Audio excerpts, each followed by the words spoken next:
What's going on, everybody? We're Embrace the Globe 21. Yes, we are. I'm Spencer. And I'm Daniel. And we have been suggested this from our Swedish friends. Why people in Sweden are happier than we are. So who is we? Like everyone else? Are we just two miserable Americans? How could we be miserable? We have professional sports, access to fast food, and sunlight. Sunlight. Yes. We have the sunlight. Regular operating hours for the sun. We have that shit. Clockwork. I love what you did there. We should be in a mental asylum. That's for damn sure. How do we know we're not? No one knows. We're in the storage. We're in the what is it? The linen closet at the insane asylum right now. Just talking to the wall. They're like, hey, we're not even on the internet. We're just in a room, just talking to ourselves. Exactly. But yeah, man. I can't wait to see this. From that video we checked out, it was one of the most surreal, vibiest videos out there. I was like, oh my god, this looks like paradise. So I'm interested to see what this video uncovers, and I need it to tell me why I'm not happy. And who it is that is we are. Is it all of we? Or is it more so like you that are the we? I don't know where the we is pointed. As long as it's not pointed at me, we're good. You can't take us anywhere. Don't you point your we at me at all. I'm not part of the we. Let's just go in, man. Let's do it, man. 3, 2, 1. Hello. Since 2012, every year, the UN publishes its World Happiness Report. Think of it as a rating of countries that are doing well.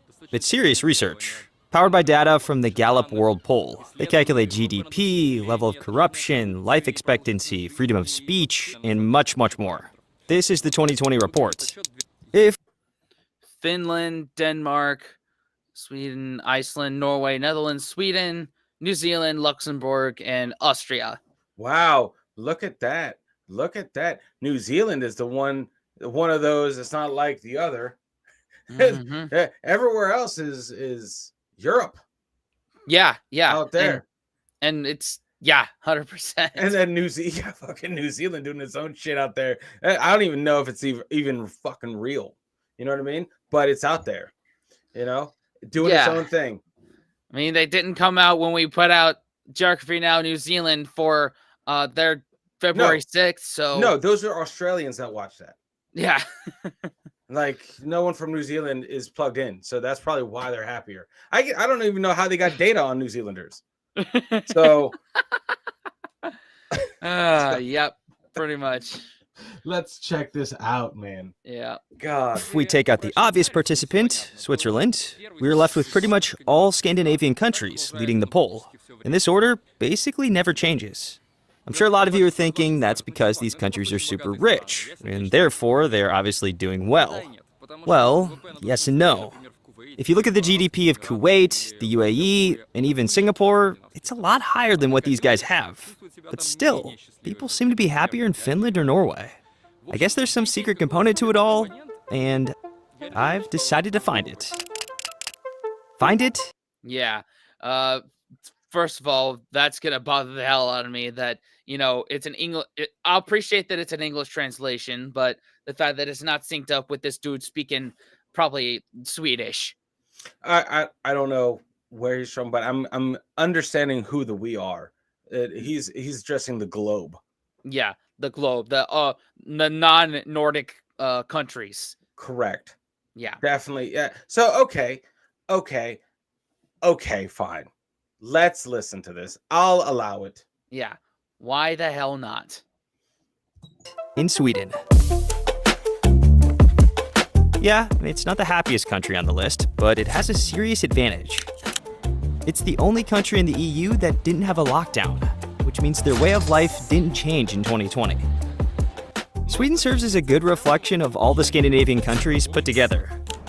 My plan is to collect some perspective data in Sweden, then extrapolate it to all the other neighboring countries, and finally figure out why it is these guys who are the happiest bunch in the world. Don't worry, I won't bore you with a flood of applied sociology. Instead, as is customary YouTube tradition, let me give you a rundown of what to expect. In this episode, you will see Stockholm and Malmo. We'll check out interesting buildings, discover the local architecture and design. Oh, and we'll hack one of these buildings too. We'll check out lots of retro cars, investigate why Swedes buy garbage from Norway. Of course, we'll also tour the country a bit, talk to some great people, and all of this should hopefully explain why the Scandinavians are so happy with their lives.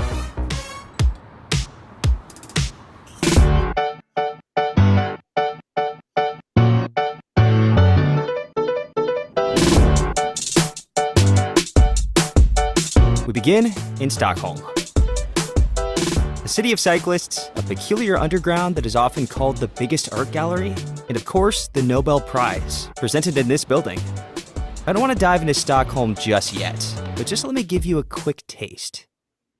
This is my second time here, and luckily it's summer, because last time it was winter and very, very different.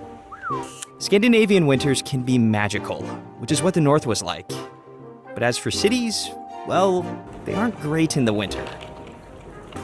Weather is critical to how you perceive a city, making it very different in rain or sunshine. So, best to come here in summer, trust me. So he's saying they're not the happiest in winter? Already contradicting the title of the video here. All right. I mean, I don't. You gotta be cynical because we're not happy. I guess not. We have sun. We have access to it all the time. All the normal hours. Yeah. All the time. Mm-hmm. I think the advantages of Stockholm in the summer are obvious. And surprisingly, it's the harsh weather cities where people are the happiest. What? The general public, on the other hand, typically think it's places that look like this that are ideal for life. Well, according to the statistics, they look like this. The second widely held myth is this. Why are there so many suicides if these are the happiest countries in the world? This, guys, is also not true, and the UN report serves as a good proof of it. In short, there is some truth to it, but only in the 60s and 70s. Due to a lack of sunlight in the Scandinavian countries, people here often suffer from an illness called seasonal affective disorder, which leads to depression. However, once the benefits of vitamin D...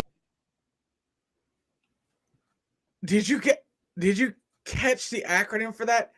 Can you go back? Yeah, it's sad. Sad? Affective disorder. So People are sad. Seasonal affective disorder. All right. All right. I feel like they made that one work. They forced it on that word, sad. So people suffer from sadness during the times with no sun. Like, that makes sense. Yeah. I mean, it definitely happens here with daylight savings when the wintertime when the clocks go back an hour or back. They fall back. And it gets dark around 5 p.m. Dude, yeah. And those afternoons are like pitch black. But I feel like we're preaching to the choir on that. Yeah. But it's interesting. It's interesting because, like, I know places like Alaska where, like, the military has their bases, they actually have to have UV lights in the building. Oh. Like, because of the suicide rate. So that is I would say that there is some truth behind that. 100%. Got it. Order, which leads to depression. However, once the benefits of vitamin D were discovered and doctors started to prescribe antidepressants, the negative statistics started to change. Listen to the clock. Nowadays, the number of suicides in Scandinavian countries is equal to the average European figures. If we look at the worldwide list of countries, Finland is 32nd and Sweden is 51st, with Norway and Denmark even farther down the list. Now that we've dispelled the myths, let's see what the smiley faces of one of the happiest countries in the world looks like.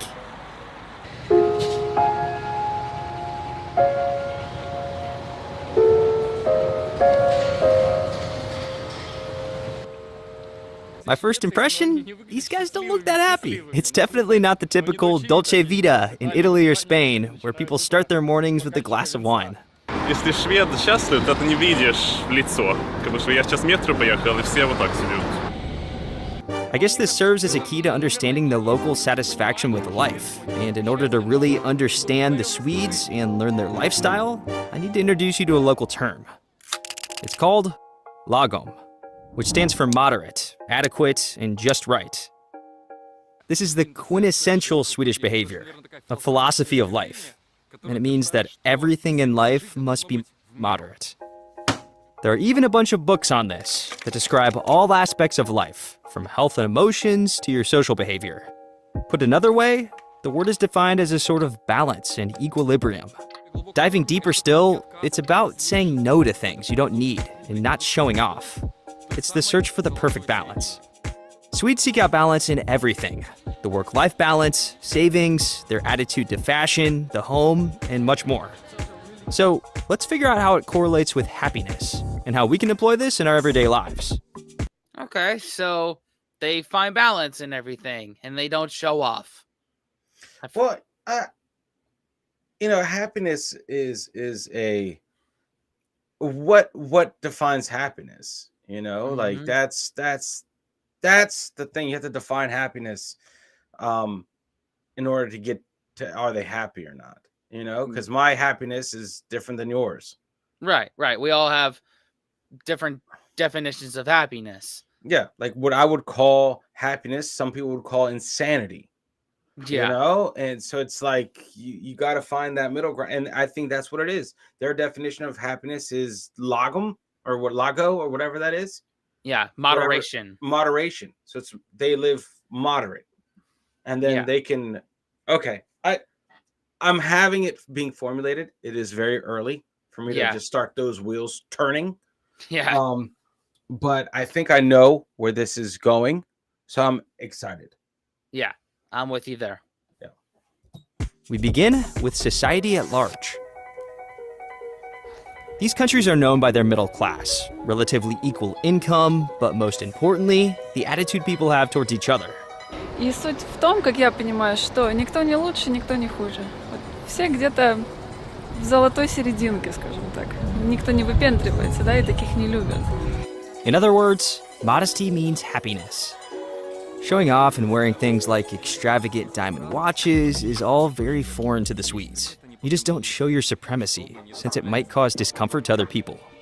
Equality serves as one of the main pillars of Swedish society, and they absolutely hate it when you demonstrate financial superiority, greater knowledge, or simply dress better. Swedes are super trendy, but very casual at the same time, so you won't see anything flashy here. A good example of lagom is the Swedish clothing brand H&M. It's stylish and inexpensive, and it makes you look good without standing out. Exceptions to the rule do exist, of course, but they seem to kind of prove the Swedes' point.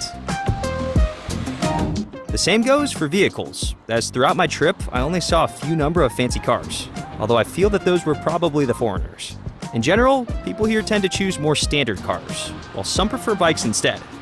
Here's another example of this humble style of life for you. Meet the Swedish princess Madeline, with her husband, at a formal reception, and picking up her dog's poop in Stockholm. The thing is, jealousy kind of disappears when there is no superiority, and in the end, there is no one to be jealous of, and this attitude is exercised right from childhood. The kids at school start getting grades in year 6, again, to make everyone feel equal.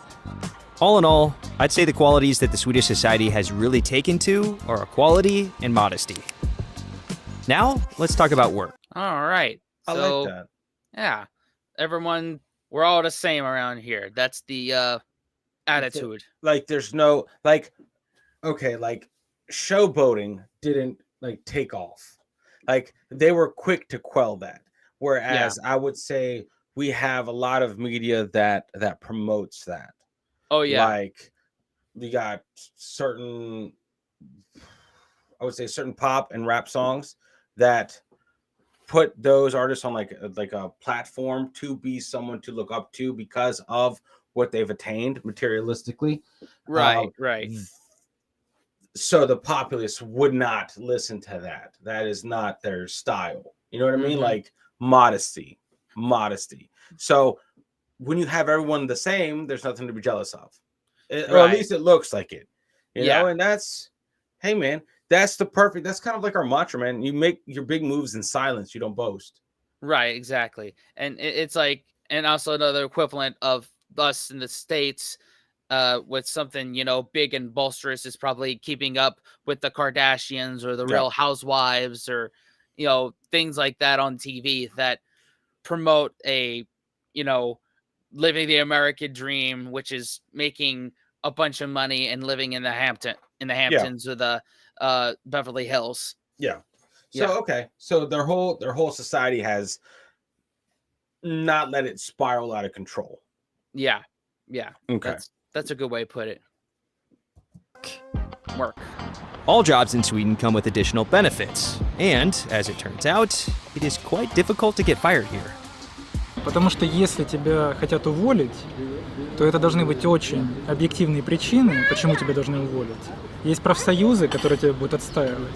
И даже если тебя увольняют, то есть с тобой пытаются даже полюбовно договориться. То есть известные случаи, тебе просто говорят: слушай, ну мы тебе выплатим полугодовую зарплату.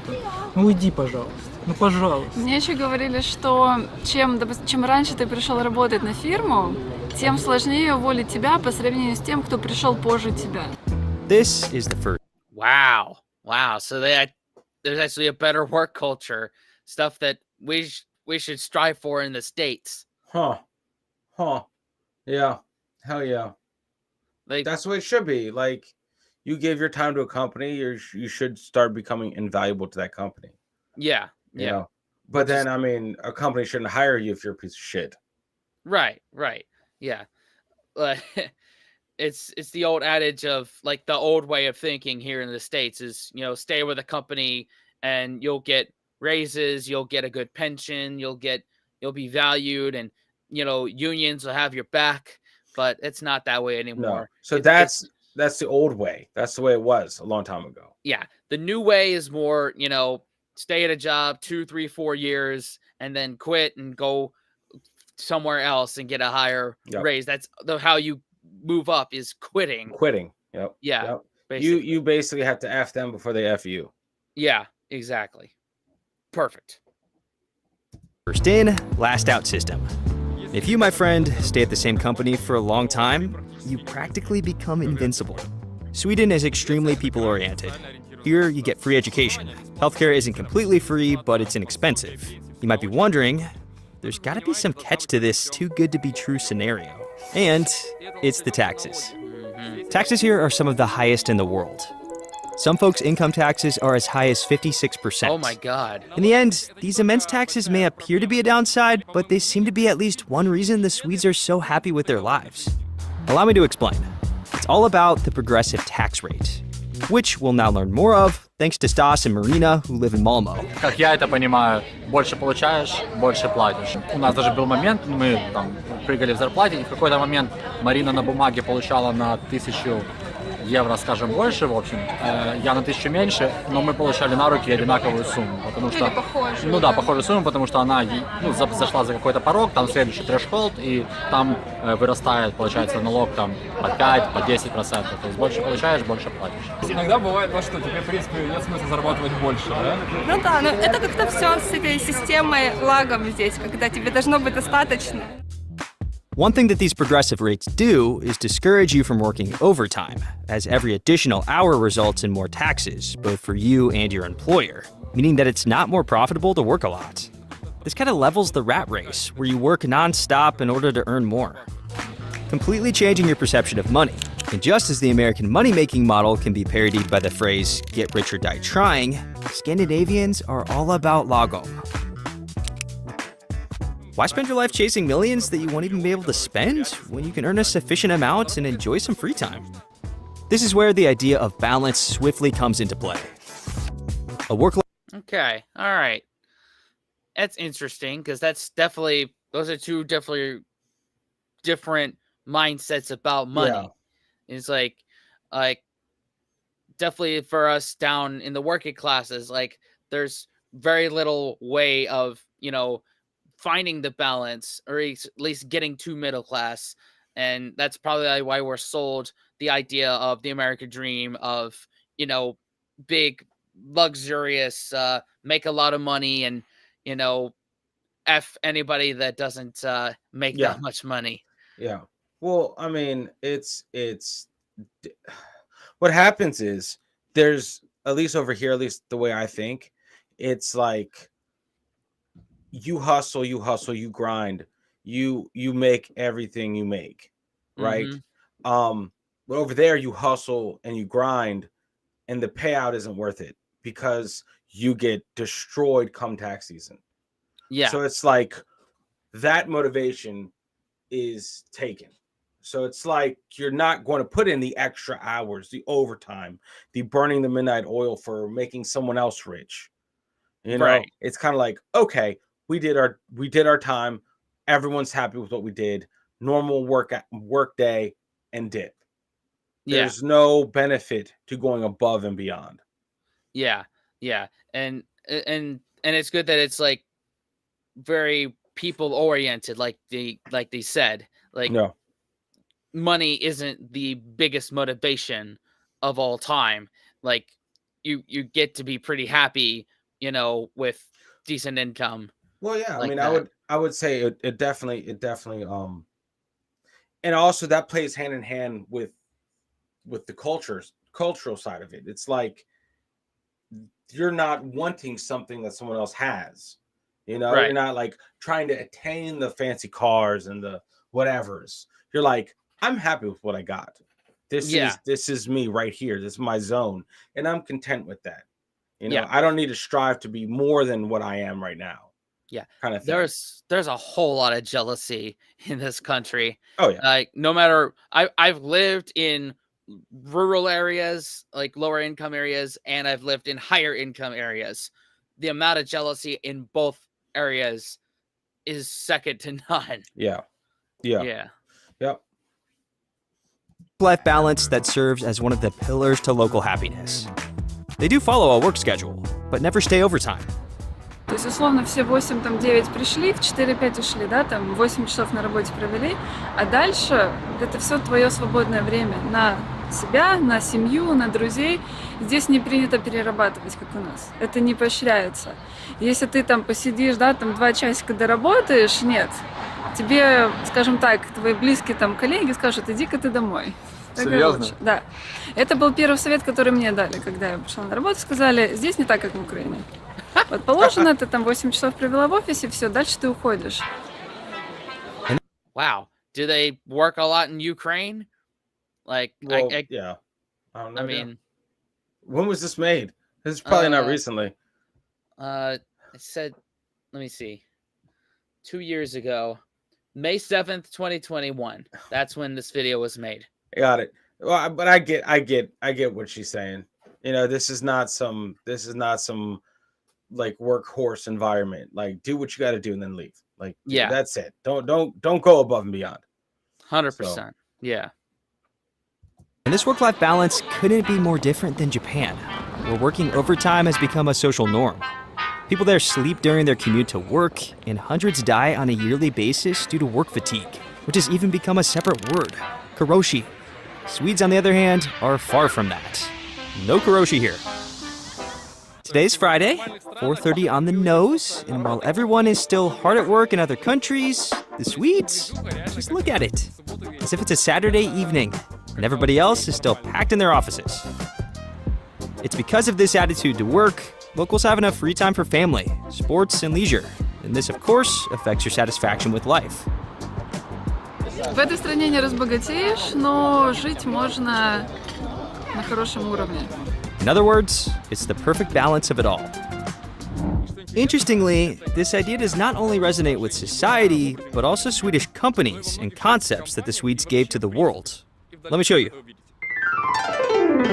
I just couldn't help but present the next subject in a creative way, because it's one of my favorites. It's Swedish design and architecture. Nice.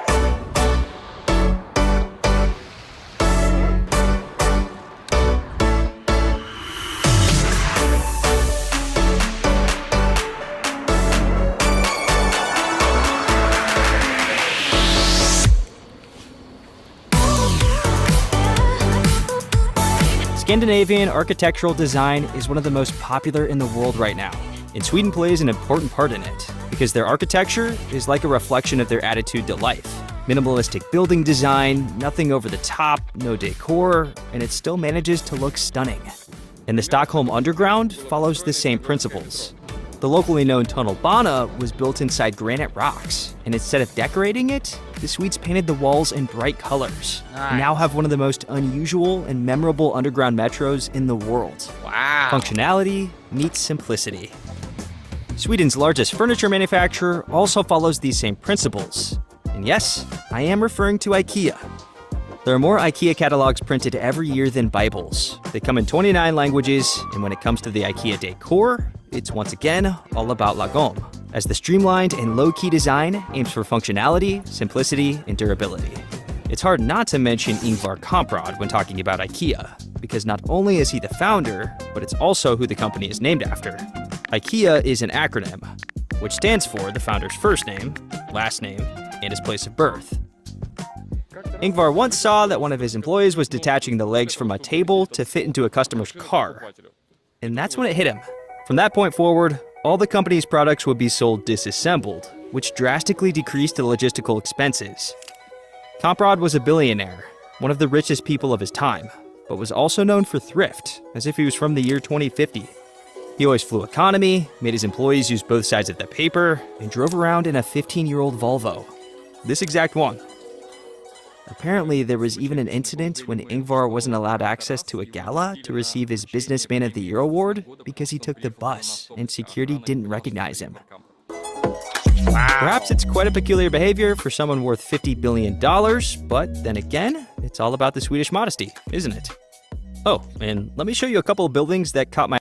I'll have to say before that, like that's the nicest billionaire ever. Yeah. I love that. Mr. Modesty himself. What? Like, he was just like, I wasn't looking to get rich, but I'm rich. Yeah. I wasn't looking for fame, but I guess I'm famous, kind of thing. Yeah. He's like, and okay. he just kept that. He's just like, okay, I guess I'm famous now. Whatever. I'll still drive my 15-year Volvo and take the bus to a awards gala. What he did revolutionized everything. Yeah. Everything. Like, disassembled furniture, which one is the bane of my existence. Okay? Absolute nuts. But everything I've bought, every piece of furniture I bought that I've had to assemble, fit into any car I've owned. Yeah. You know, for that reason. So, And genius. That's some 1,000 level IQ. Yeah. my eye. Let's start with Victoria Tower, a 117-meter high-rise built in the Stockholm Silicon Valley. Thanks to its scale-like surface, it naturally blends into the landscape. And if you look at it from just the right angle, it almost becomes invisible. Ericsson Globe is another unusual design, and the biggest spherical building in the world.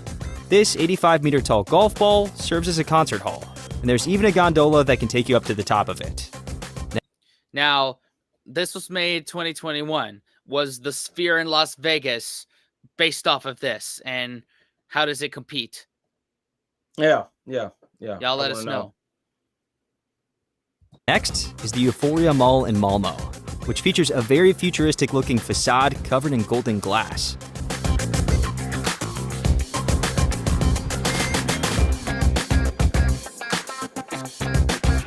Finally, the most recognizable skyscraper in Sweden, the Turning Torso, a 190-meter building that for a long time has been considered the tallest building of its kind in the world. Today, it's still the tallest building in Scandinavia, and a postcard site of Malmo. As for my two favorites, allow me to enlighten you a bit, with the Stockholm Public Library.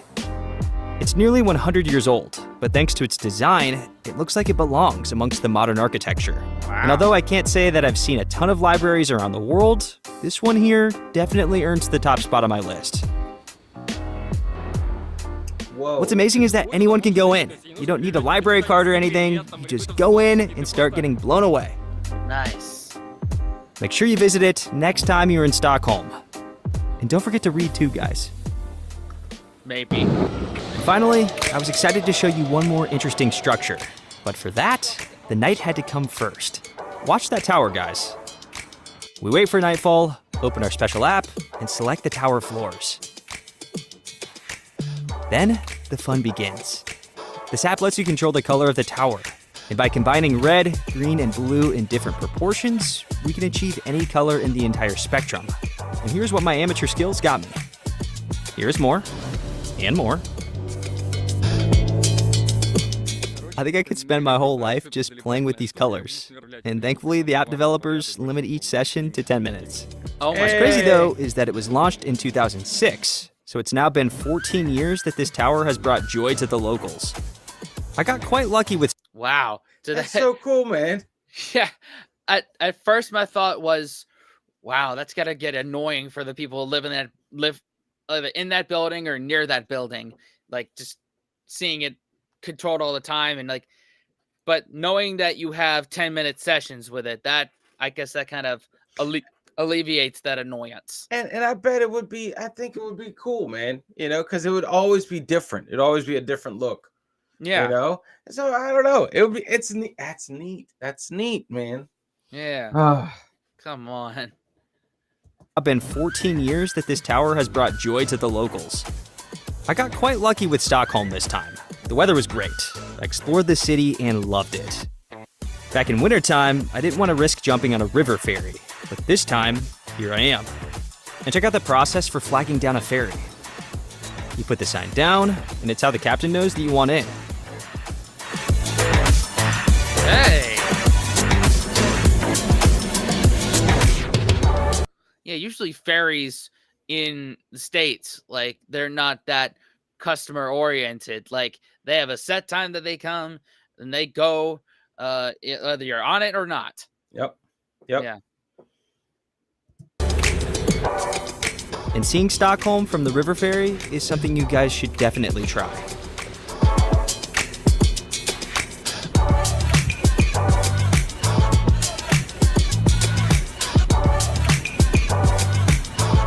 Here's something that happened afterwards. I was minding my own business on Sergelstorg Square, and then this happened. Nice.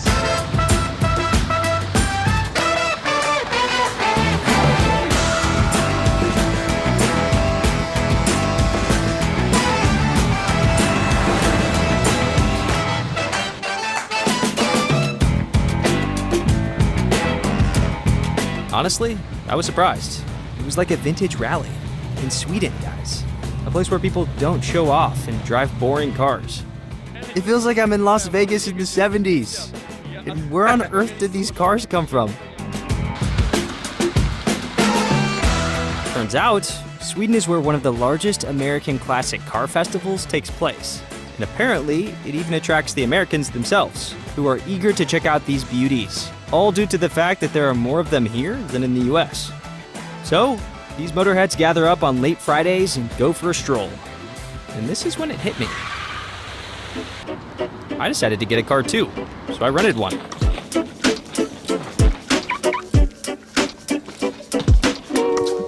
I know, renting a Merc in Sweden is pretty dumb, but I couldn't find a Volvo, because they're all taken. Yep, we'll have to roam in a Merc, unfortunately, although Volvo is always with us, thanks to their invention that we all wear these days, seatbelts. And they registered it as an open patent so that all other car manufacturers could make full use of it too. For free, of course. The Swedes. Gotta love them. Thank you, Sweden, for the seatbelt. Saving lives. Oh, yeah. So every other car manufacturer could take it and not have to pay for it. Wow. Yeah. But Volvo, like my nana and papa had Volvos early in when I was younger, and those were always great cars. Yep. So, yep. Yeah. I just know for us to have them fixed is a pain. I know that is a very expensive fix. But right. But when you're over there, yeah, get a Volvo.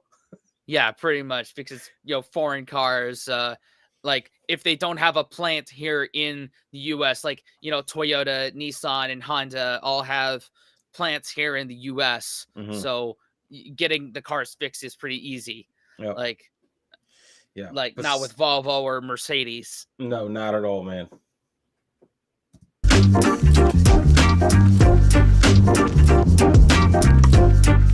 We're now in a very interesting place, and it's where I'd like to talk about something that the Swedes really excel at, even more than the rest of the world.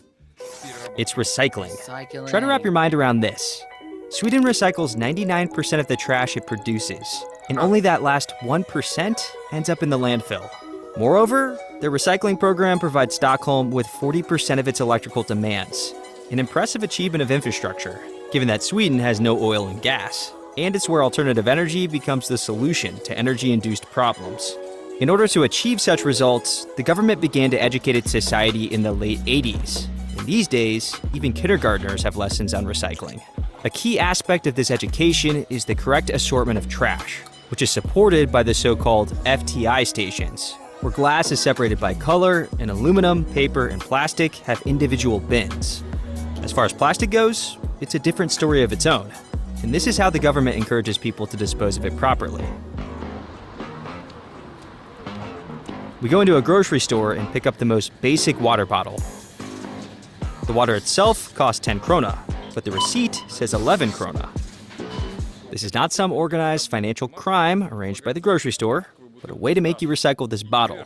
And that's how you get your 1 krona back. Plastic bottles can be recycled on the spot. You put your empty bottle in and get a barcode that you can redeem in the store to get your money back. This is future. Yep. These machines are everywhere. Holy free holies. Oh, could you imagine if they did that here? Could you imagine?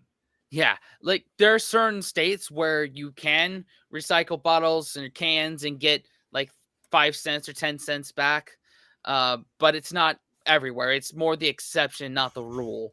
Yeah, but a whole dollar. See, I like that though. I like that. I dig that. Charge me $1 more, right? And I can, even though I'm like, oh, that sucks. Well, guess what I'm doing after a month's worth of drinking plastic, like let's say soda, right? Yeah. After a month, I can just return them and get $30 back. Yeah, $30. Yeah. Hey, that makes sense to me. Yeah, 100%. Yeah. Utilized to their utmost potential by the entrepreneurs around us. Plastic bags are more expensive than their paper alternatives. Also, Swedes love their secondhand shops, Thrift stores, where apart from clothing, you can also find dishes, books, vinyls, and lots of other useful things too. These shops are popular in Sweden for a couple reasons. First, it's where you can find quality cheap stuff, and secondly, reuse of things is once again part of the logom concept. So, everyone does it, and most importantly, it doesn't make you look like a cheapskate. Вот это секонд-хенд, вот это секонд-хенд. Что да, люди покупают, да. Это мода для молодой человек. Also, you can recycle clothes too. And then there's a thing called plogging, which is a combination of jogging and picking up litter. It's not surprising then that it's Sweden that brought up the famous Greta Thunberg, the author of How dare you? How dare you? Let me show you what domestic litter assortment looks like. Добро пожаловать в мир сортировки. Every building has its own sorting room. And while food waste goes into dedicated paper bags, here's the best part. На каждый такой мешочек, который ты собрал с пищевыми отходами, автобус на биотопливе может проехать 4 километра. I completely forgot to mention that buses here run on biogas and biodiesel, which in turn looks roughly like this. Yep, it's just your average compost. And this is why people don't just throw their trash away, because they have a clear understanding as to why it is sorted and what that process achieves. As for large waste, there are specialized centers for that. Скажи, пожалуйста, это платно вообще? Это, конечно, бесплатно. Это бесплатно, Но что? государство заинтересовано, чтобы мы правильно сортировали мусор. Remember how the Australians leave their old furniture on the street, hoping someone might take it so they don't have to pay to throw it away? Well, Sweden is the opposite. You throw your stuff away for free. You just bring it to a specialized location. Because of this, the locals rent vans to dispose of large items. And check out how packed this place is. This large trash is then compacted in containers that process construction waste, wood, books, tires, lamps, batteries, and even household appliances that I bet would have been taken off the curb in no time if this were Australia. Here, though, it's recycled. I felt as though there was more I could investigate on the subject, so I took off for a town called Linköping, home to recycling company Tekniska Verken. Wow, this is a very interesting little bit here on recycling and how they're very efficient, and we could learn a lot from that. Yeah, we could, man. We could. Yeah. You know what it is? It's like all of these practices, though while proven very efficient and amazing, how do you implement that here? Like, because it in order for us over here in the US to implement that, all of us in every state need to implement it. Not some, all. Yeah. And if it's not all, then the whole system doesn't work. Right. Yeah. The argument against it would be individual freedom, which... Yeah, but I just, in order for a system like this to be efficient, everyone has to practice it. Right. And we're just too massive with our own set ways. So the idea is freaking phenomenal. Yeah. Yeah. And I love that part about how food waste goes to make, biogas, biodiesel. That's amazing right there. Yeah. I wish that could be implemented here. Yeah. If you implement that here, you're going to go missing. You're going to accidentally fall into your shower with the toaster. Yeah. Don't rock that boat. Don't rock that boat, dude. Yeah. The oil and gas monopoly here in the States.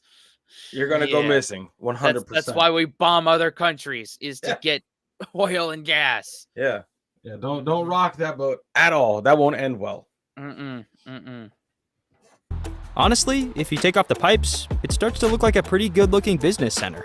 All right, think about this. Sweden actually imports garbage. The country doesn't have enough trash to keep its recycling factories running, so they buy it from other countries, including Norway and the UK.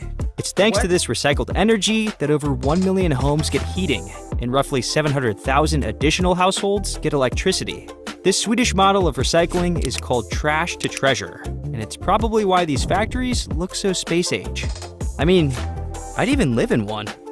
I think this is what the future needs to look like, with recycling centers that look better than the homes we live in, and garbage that is turned into energy. Wonderful.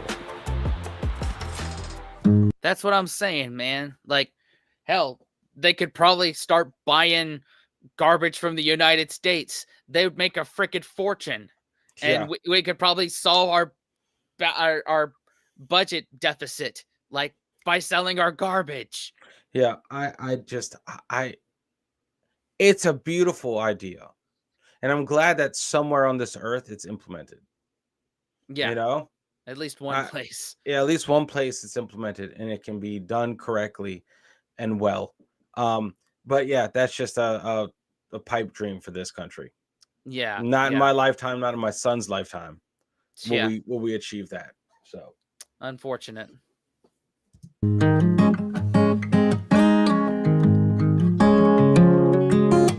Just when I started to think our investigation of Sweden was complete, I realized that there was one more thing to highlight regarding the happiness of the Swedish people.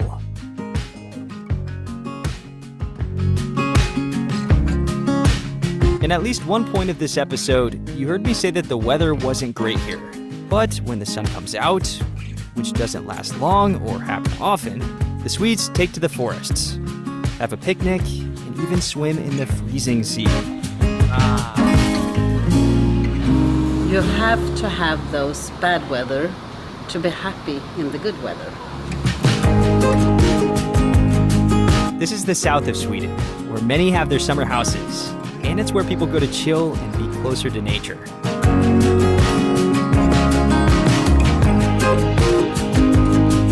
Those who don't have summer houses become resourceful and pitch a tent, and according to the Swedish laws, you can camp wherever you want, including the national parks. And although you may not associate Sweden with amazing landscapes, it actually does have some great spots. I guess then, the final piece that helps generate the Swedes' happiness is becoming one with nature And finally, the puzzle is complete. To summarize, I believe that there are a number of reasons behind the Swedes' happiness. One reason is the equality. The difference between rich and poor isn't substantial, and even if it exists, no one really flaunts it. So, everyone feels equal. Everyone is socially secure. No one here cares about the rat race and getting fired. And they spend their free time with family, nature, friends, whatever. I have another theory too, though, and it dawned on me after visiting countries that border the equator. Perhaps the reason why life is great in these Nordic countries is actually the climate. I know, the sun is blazing in full swing and the weather is gorgeous right now, but in reality, the local climate is really harsh, which I think very much challenged the earliest people from these countries to work as hard as they possibly could throughout the summer, so that they didn't die of hunger or freezing temperatures in the winter. This, in my opinion, is why countries surrounding the equator are usually the most economically challenged, because they don't have as much interest in tirelessly working themselves 24/7, and they don't live in fear of dying from the cold or going hungry from freezing conditions. And if we extrapolate that to some people's lives in general, you can make the case that someone who is raised with a silver spoon in their mouth usually struggles more in life compared to people who live in stressful conditions and have no option but to work, trying to achieve something in life. It's the latter bunch that succeed in life. It's a simple philosophy, but I think it works, even if you apply it to something like a whole country. That's all from me this time. You know what to do. See ya. All right. Hey, wow. man. I never thought of it that way. When you gotta fight for your right to have food in the winter time and not die, you gotta work a bit harder, and or build a life that is inclusive of making sure you're taking care of your ground. And what it is also is that ingrained in these upper northern countries, it's the togetherness of its people, because you can't survive in harsh conditions without everyone being on the same page. There's no solidarity, there's no individual, it's a group thing. We all have to make it through the winter in order for us to make it through the year. And so when you have that at stake, it just brings together people differently. Whereas here, we're in the US, we're all individuals. I mean, that sounds wrong, but it's look at the family. It differs so much. We're taught to go out. After you're 18, go out, be away. Go find your own path. Whereas there's other cultures that are like family first. You don't stray away from the family. And that concept of leaving at 18 is so foreign and so ridiculous to them. So it's just interesting to see different cultures. How, to be honest, it looks like it's just like they have pride in their country and how it looks. Right. They take care of it. And that's a huge thing too. It looks clean. It's a healthy work environment. Yes, you guys got taxes, but it looks like those taxes are being recycled into life there. Whereas ours is going to the war machine.